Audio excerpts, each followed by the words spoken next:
What do you know of where your spirit goes when the body withers? Could it be that death, the end you dread, is but a mere illusion? What if the true essence of who you are has never been born, never truly died, and was never meant to exist in the way you've been taught? The fact is, you've already died 1,000 times before. It's not death that terrifies you, but the unknown that your soul faces once you leave. Without recognizing the guiding light of death, you will be bound to an endless cycle. Heaven and hell are not distant realms. They are states of being awaiting you after death. Soon, the secrets will be revealed. For millennia, death has been called the great unknown. But death is not an end. It is a door to a vast, unseen realm. As the body fades, consciousness soars, unfazed by the cessation of flesh and blood. It is the soul's awakening, the moment when the divine spark within us breaks free from its earthly shell. The Tibetans, in their wisdom, saw death not as an end, but as a passage, a journey back to the source of all being. And that source is you. Through death, the soul enters states of profound mystery, crossing into the Bardos, hidden realms where the very fabric of existence begins to unravel. In ancient mystical traditions, death is never viewed as a cessation, but as a transition, a movement of consciousness flowing from one state to another. Like the caterpillar transforming into a butterfly, death is not the end of life, but a rebirth into a higher form of existence. Death, in the eyes of mystics and sages, is not merely the end of a human life.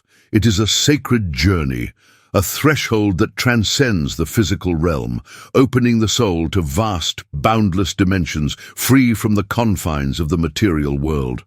The soul, an eternal essence of the cosmos, is never truly confined to the fragile physical body. As life in the material world fades, a mystical process begins, guiding the soul through a realm of profound freedom, a place where time, space, and form no longer hold sway. Death is a return, a liberation, a shedding of the burdens accumulated during the fleeting journey of earthly existence. It is the soul's moment to transcend its earthly limitations and rediscover its pure, undisturbed nature. Great mystics and ancient traditions have long recognized that death is not an ending, but a release from the pain and suffering of the body, from the attachments and desires that keep the soul tethered to the temporary world. It is the liberation from the illusion of separation, the illusion of being bound by physical form. When death arrives, the soul does not simply leave the body behind. It frees itself from the fears, doubts, and illusions that once defined its journey. The soul steps into a space where it is no longer confined by the passing nature of the material world, but expands into a timeless, boundless field of consciousness.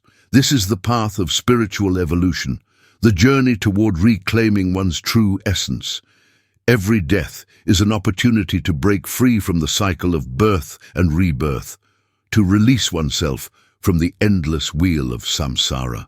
It is a doorway to a new existence, a passage into the freedom of infinite awareness, where the soul can return to its original, pure consciousness. In death, the soul encounters not an end, but a transformation, a transcendent passage that reveals the true nature of existence. But perhaps the most profound truth lies in understanding that death itself is the key to ultimate liberation. By embracing the awareness of death, by understanding its role in the larger cosmic scheme, one is freed from the fear of it. With this liberation comes the realization that life and death are not separate forces, but part of a divine dance of creation and dissolution, an eternal cycle that the soul journeys through as it ascends to greater realms of being. Every step on this journey is a step toward ultimate freedom, toward the reclaiming of the infinite, the eternal self. Death is not an end, it is a rebirth. It is a return to the source, a return to the infinite consciousness that is the true nature of all things. It is the liberation of the soul, the unveiling of its highest potential, as it steps beyond the material world and into the boundless light of eternity. As the physical body begins to fade and the energetic core releases, death is not merely an end, but a profound mystical passage, an invisible journey that no one can see, yet all can feel. This is the moment when life and death merge, where the body ceases to be the eternal home of the soul, becoming but a temporary vessel the soul is preparing to leave behind. The journey begins when earth dissolves into water, as if all things are merging in a sacred dance, ultimately making way for the unseen forces that move within the universe. The body, once strong and steadfast, now feels frail, like a leaf falling at the end of autumn, no longer able to hold its form.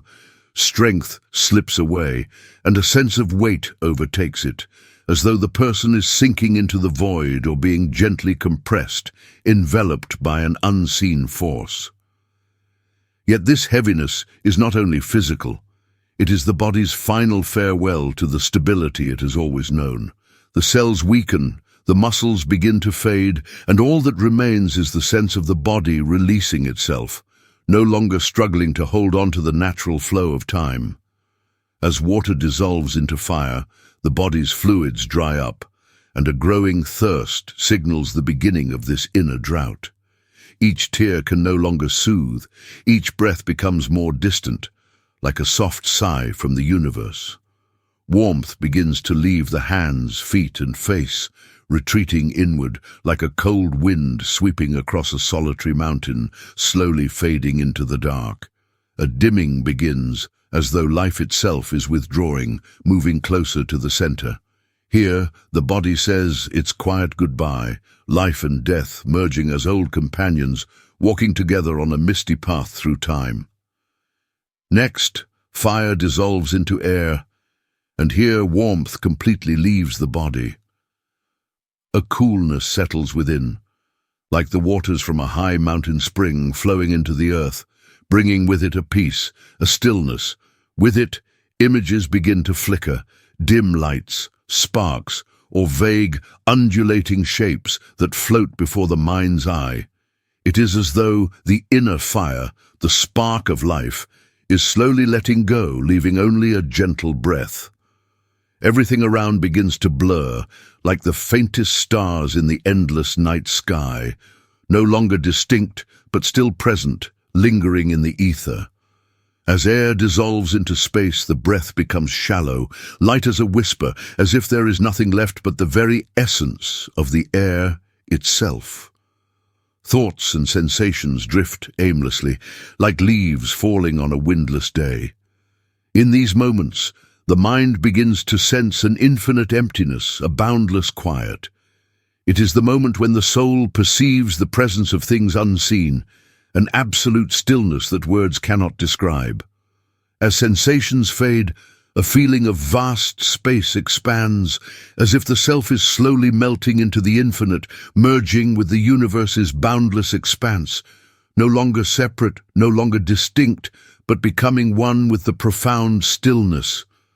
And in that moment, all becomes invisible, everything merges into a deep, boundless darkness of the unconscious, a place where there is no boundary, no distinction between self and the infinite.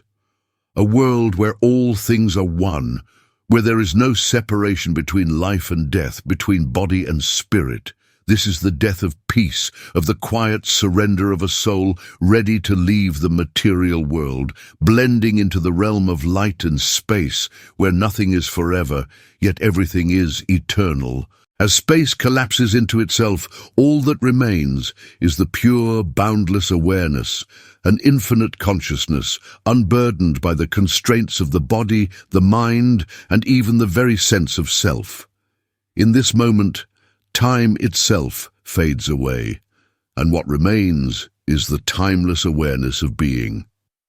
Tibetan wisdom speaks of this moment as one of the most sacred in existence, where consciousness, unshackled from earthly form, finally meets its truest nature, radiant, vast, and boundless.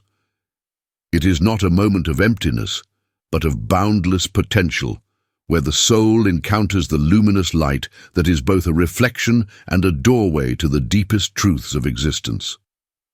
In this moment of dissolution, the soul is confronted not with fear, but with awe, an awe that comes from the realization that death is not an end, but a passage. It is a doorway, a threshold into the eternal, where liberation from the endless cycle of suffering becomes possible. It is said that for those who are prepared, death is no longer something to be feared, but revered as the most sacred of opportunities. For in this sacred moment, the soul has the chance to recognize its true nature, the light that has always been within, yet unseen.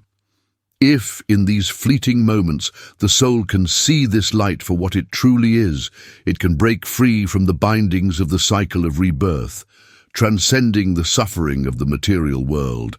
This recognition brings with it an unshakable peace, an eternal peace that knows no end. This is the final passage, the ultimate transformation, where the soul merges with the light, becoming one with the eternal, no longer subject to the constraints of time or form. And so, what remains is not a mere shadow or an illusion, but a glimmer, an eternal glimmer that is both a memory of the past and a promise of the future. It is the last trace of the journey, the final whisper of the soul as it merges with the infinite. In that glimmer, the eternal truth shines through, and the soul finds its true home in the vast, boundless expanse of existence. As the clear light begins to fade, the soul is enveloped in a mysterious mist. Vivid visions arise, deities, both serene and wrathful, manifesting as apparitions from deep within the consciousness. But these are not external entities. They are symbolic reflections of unresolved karma, emotions, and attachments lingering in the soul's depths. These figures, whether divine or fearsome, are but projections of the mind, inviting the soul to confront the illusions it has woven throughout countless lifetimes. At this moment, fear and ignorance reign supreme. The soul, lost in the encroaching darkness, is unable to see these visions for what they truly are. Instead, it becomes trapped in its own projections, unable to break free from the cycle of rebirth. The light is no longer visible, and the soul is drawn back into old patterns of suffering, unable to grasp the nature of its own illusions. This blindness is not simply darkness. It is a potent force that binds the soul, pulling it deeper into the maze of its own creation. Yet the path ahead is not one of despair. Though the soul is bound by the forces of karma, there remains the opportunity for awakening, a chance to transcend these illusions, but the road to liberation is never simple. Every step of the journey is a battle, a struggle between the soul's past and its potential future. In this realm, the soul is not merely passive. It is shaped by the unseen forces of its previous actions, thoughts, and desires. The choices it makes now will determine the course of its future existence. Will it break free from the karmic chains that bind it? Or will it be pulled once again into the cycles of suffering? As the soul faces these tests, it must navigate the delicate interplay between its attachments and its potential for growth. The path to freedom requires more than just recognizing the illusions before it. It requires a deep, internal transformation, one that only comes when the soul is ready to shed its past and embrace the unknown. This is not a journey of punishment, but one of learning. In the karmic bardo, the soul is not judged. It is given the opportunity to confront its unresolved energies, to come face to face with the consequences of its past actions. The soul must pass through the darkness of its own creation, each step toward liberation an act of profound courage. The journey through this realm is not without choice, though the options may seem constrained by the gravitational pull of the soul's karma. In this moment, the soul is given a glimpse of the path ahead, one shaped by its karmic resonance. It may feel an attraction to certain parents, or a deep aversion as it is drawn toward new circumstances that will allow it to continue its journey of transformation. But the soul's true potential lies in its ability to rise above its attachments and see the truth hidden within these karmic bonds. As it moves closer to its next incarnation, the soul is veiled in forgetfulness, a natural barrier that erases the memory of past lives. This veil is often seen as a mercy, protecting the soul from the overwhelming weight of its history. Without this forgetfulness, the soul could be consumed by the unresolved traumas of its past, unable to move forward. Yet even in the veil of forgetfulness, the soul's journey continues. Each life is another step along the path, another opportunity to confront the karmic patterns that bind it, and another chance to embrace the light of liberation. In the vast, unseen realms of the soul's journey, dreams serve as more than mere nightly visions. They are the portals to realms beyond our waking consciousness, where the boundary between life and death begins to blur. The soul, in its endless quest for growth and understanding, journeys through dreams as if traversing the veil between the known and the unknown. Here, the soul encounters fleeting glimpses of its future incarnation, visions of potential parents, and the subtle energies that will shape its path ahead. Dreams are not simply the play of random thoughts or subconscious wanderings. They are profound lessons, finely woven threads connecting the soul's past actions with its future destinies. As we enter the dream state, we are invited to awaken to the illusory nature of our earthly existence. In this state of heightened awareness, we are given the opportunity to see through the veil of our ego, to recognize that the separation we experience between body and spirit, between waking and sleeping, between life and death, is temporary and transient. This is not simply a form of escape, but a crucial preparation for the journey of death itself. Dream practice, as part of Bardo training, teaches us to recognize the impermanence of all things and the fluid nature of our experiences. In this state, the soul learns to relinquish attachment to the physical realm, moving ever closer to the understanding that the true nature of existence lies beyond the illusion of the material world. Building upon the foundations laid through dream practice, we enter the sixth and final Bardo, the Bardo of meditation. This is the state of consciousness where one transcends the limitations of the self, the ego, and the confines of the physical body. Meditation serves as a tool for preparation, teaching the practitioner to experience the clear light of awareness that exists within the stillness of the mind. Through deep meditation, the individual learns to dissolve the boundaries of the ego, allowing the true essence of their being to emerge, untainted, free from the illusions of separation. In this state, one experiences profound clarity, a direct encounter with the ultimate truth, where the self is no longer confined to the body or the mind. The body, in this state of profound stillness, becomes irrelevant, and the soul moves closer to the realization of its true nature. The Bardo of meditation is not just about achieving inner peace or relaxation, it is the preparation for the ultimate reunion with the eternal soul. As we practice meditation, we cultivate the ability to witness our thoughts without attachment, to observe the fleeting nature of the mind, and to understand that death itself is merely a continuation of the soul's eternal journey. Through advanced meditation, we begin to simulate the states of consciousness that will arise after death, thus preparing us for the final separation from the body and the reunion with the divine source from which we came. As we continue on this journey, we move closer to the realization that both life and death are merely stages in an infinite cycle of becoming. And as we learn to embrace this truth, we free ourselves from the fear of death, and we step into the full realization of our highest nature, an eternal, unbroken connection to the infinite expanse of consciousness. If you feel drawn to explore more of these enigmatic realms and uncover the wisdom that lies beyond the veil, don't forget to subscribe to Path to the Unknown. Together, we'll walk this ancient road, guided by the light of awareness into the depths of the mysteries that await. Subscribe now and take the next step into the unseen.